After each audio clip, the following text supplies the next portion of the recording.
Today you'll take your first steps in RemNote by creating a new account. If you've never had an account, simply click on Sign up for free. Inside you can start with Google, Apple, or just use your email. I'll use Google, and after you've started, the email will load like this. The only thing we need to do is type question equals sign answer. As you see, when we use two equal signs, this arrow appears. This is how we start learning RemNote's controls. This is a brief tutorial. We could continue, or if you don't need it, just click skip tutorial. Once skip, your account is created and you can start using RemNote. How does RemNote work?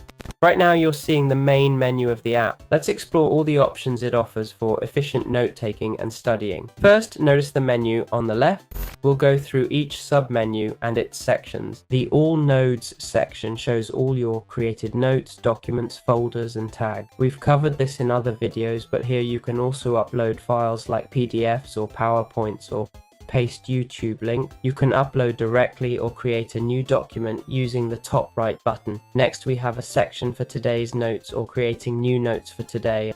Next up are flashcards, a super important feature for studying. You can create various types of flashcards. When you use them, they help you learn. For example, you might ask, what's the most important part of a car? You'd make a flashcard with engine as the answer. The word engine would be hidden, helping you practice recalling the correct answer. You can create many such flashcards. If you want to learn how to use this for studying, check out our flashcards video. We've also added an AI learning tools section, which we cover in another video. Lastly, there's a section for all your folders, creating new spaces, folders, and documents to work efficiently. That's a brief overview of how eRendog works, what it's for, and its features. How can we efficiently use flashcards in RemNote? I have a document here showing different types of flashcards, which I'll demonstrate today. First, you see the flashcard type name here and examples below. I'll show you each type and how to create them yourself. Let's start with the basic flashcard.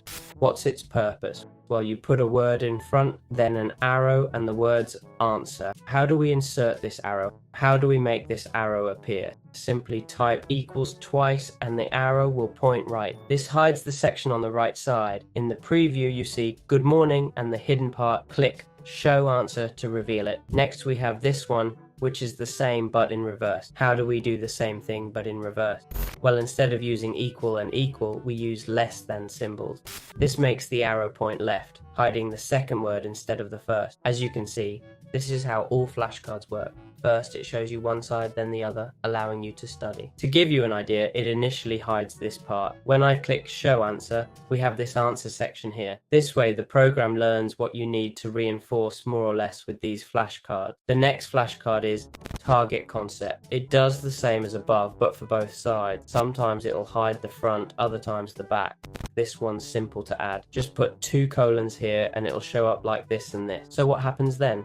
Sometimes it'll appear this way and other times it'll show up differently. Next is Target Descriptor. It's like the basic one, but it puts the front part in italic.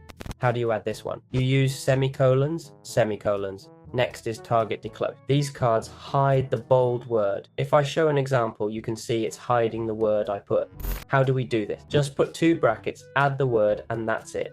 The second to last I'll show you is the multiple choice card. It's very interesting. This one lets us choose between A, B, C, D, but I haven't set it up properly yet. Here, we need to start with the question, what's the largest planet in the solar system? Then we'd put greater than symbols followed by A in parentheses for the first answer, right? The first option we enter will be the correct one, right? If I hit tab now, it's already formatted the text with the new system because it detects the correct answer. Jupiter is the largest, so we hit tab, okay? This answer below now moves up here and we're set with the choose option. We click preview and here we can select which answer is correct. Obviously, don't always make this one the correct answer, okay? You can change it, move things around, and set different options as correct. Just hit enter to add another hook and choose which one's correct and which is incorrect. Lastly, there are image occlusion cards where you put an image and hide the keyword. For example, I put a heart photo. To make it, click the 3 dots, then make image occlusion flashcard. Then control click and drag to hide part. It creates a new card to hide those letters. As you see, it hides this part.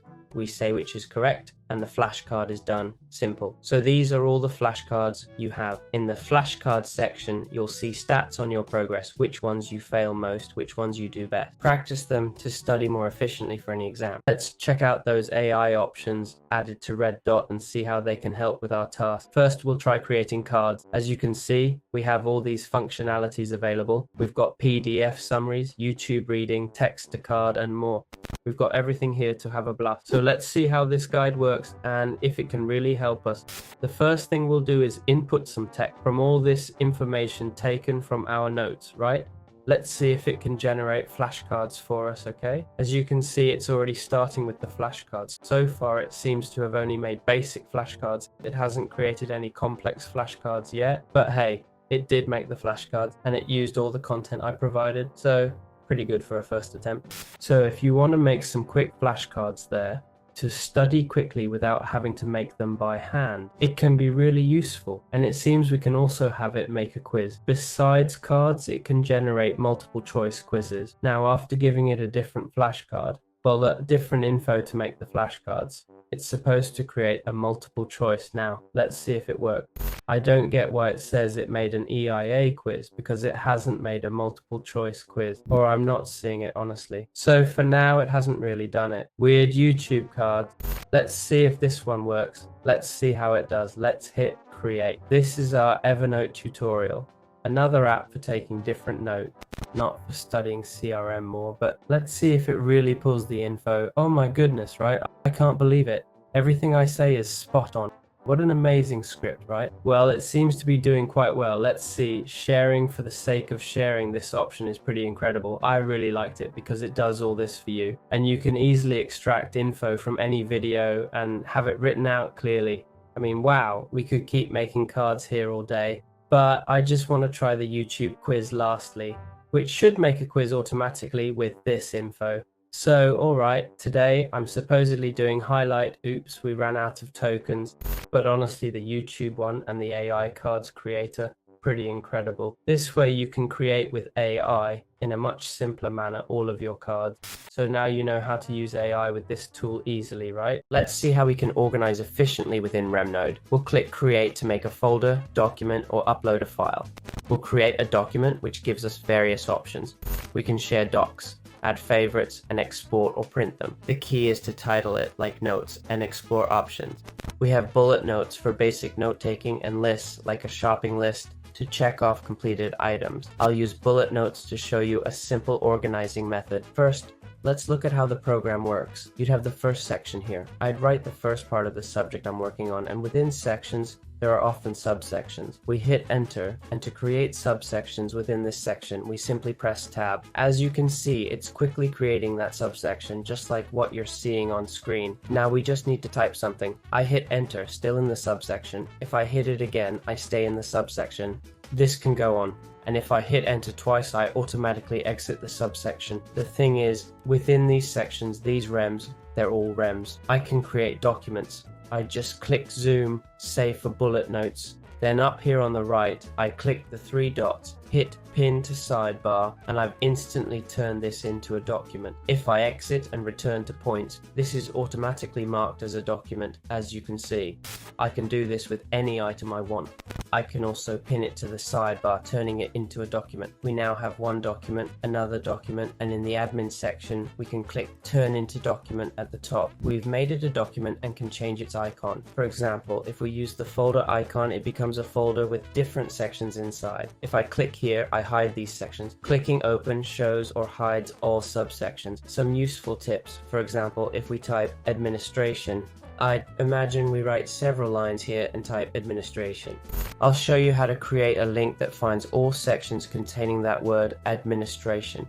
To create a link, we use square brackets. Don't confuse these with other types of brackets.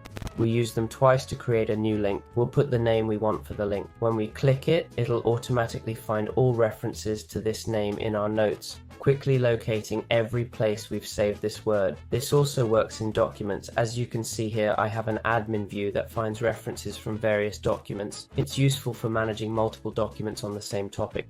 Lastly, you can use hashtags to tag items in REMS. For example, #science automatically adds science tags. Inside, you'll find find all your tagged sections. This makes it easy to find matching words and organize content more efficiently. With these organization tips, you now know how to start using this amazing platform. It'll definitely improve your study methods and be incredibly helpful. The question we always ask is, how much does it cost to use this app? First, RemNote is free to use, but if you want better study options, more personalized and efficient, there are paid plans we'll look at now. The free plan offers unlimited notes, flashcards, and synced devices. You can add 3 PDFs, 5 SCARS occlusion images, and a limited number of file uploads. In contrast, the Pro plan at €8 monthly offers yearly PDFs, unlimited occlusive images, tables, templates, med exams, file uploads, and 1000 RemNote AI credits. We have a video on using this AI to improve your experience. The premium plan at €18 monthly offers AI generated cards from PDFs or PowerPoints, an AI tutor chat, enhanced AI grading, and flash insights if needed. Lastly, it includes image to text conversion, text extraction from images, and unlimited pro features, plus 20,000 RemNote AI credits. That's all it offers. But this program also has a really cool feature in its paid plan, the lifetime option. You pay once and boom, you've got the program forever. See here? It's $395 one time, and you get all the pro perks with just one payment. If you want to upgrade later, the AI enhanced pro version is a monthly fee, but the regular pro, just €395 once, and it's yours automatically. So if you're thinking long term, this might be your best bet to get the most bang for your buck.